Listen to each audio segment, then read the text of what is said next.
South Africa's streets are full of waste. Plastic bottles, white paper, cardboard, scrap metal.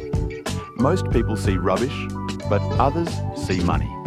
Today on Quick Try, we're breaking down how you can make money collecting scrap and selling it to recycling and scrap yards. What works, what doesn't, and the real truth behind this hustle. No hype, just reality. Let's be clear from the start. Scrap collecting is not easy money. It's physical work. You walk long distances, you carry heavy bags, and you earn based on effort and volume. But here's the important part. You don't need qualifications. You don't need a boss, and you can start today. Think of scrap collecting as a volume game. The more you collect and sort correctly, the more you earn. There are no shortcuts. Not all scrap pays the same. So focus on what actually makes money. Number 1, plastic bottles. Cool drink bottles, water bottles, milk bottles. Clean plastic sells better than dirty plastic. Number 2, white paper and cardboard. Office paper, newspapers, boxes. Paper must be dry, wet paper loses value. Number 3, cans and metal. Cool drink cans, tins, aluminum, steel. Copper and aluminum usually pay the most. Start with what's easy to find in your area. Don't chase everything at once. Scrap is everywhere, if you know where to look.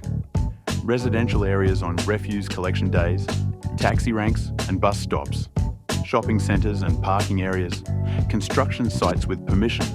Always respect people's property, never steal. This hustle only works if you stay legal, clean and consistent.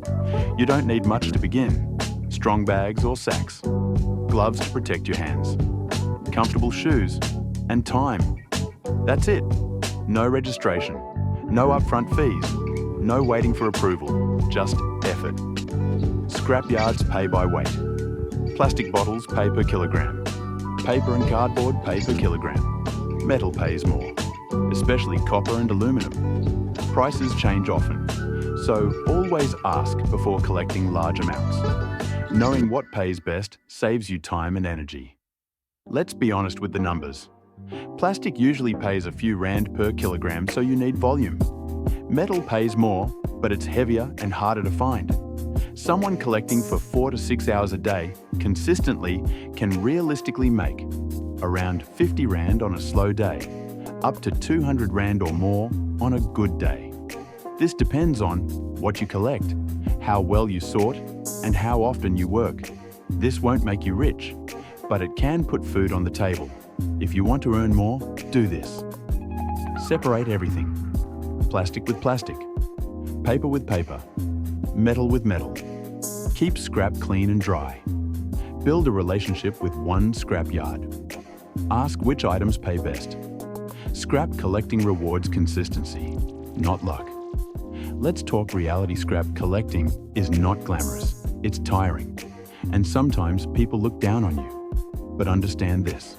This hustle does not define your intelligence or your future. It's a temporary income strategy, not your identity. Money has no shame. Legal work is better than doing nothing. In South Africa, opportunities don't always come as jobs. Sometimes they come as work others ignore. Scrap today. Progress tomorrow. This is Quick Try, where we break down real ways to make money in Mzansi. If this video helped you, like, subscribe and comment. Would you try scrap collecting or not?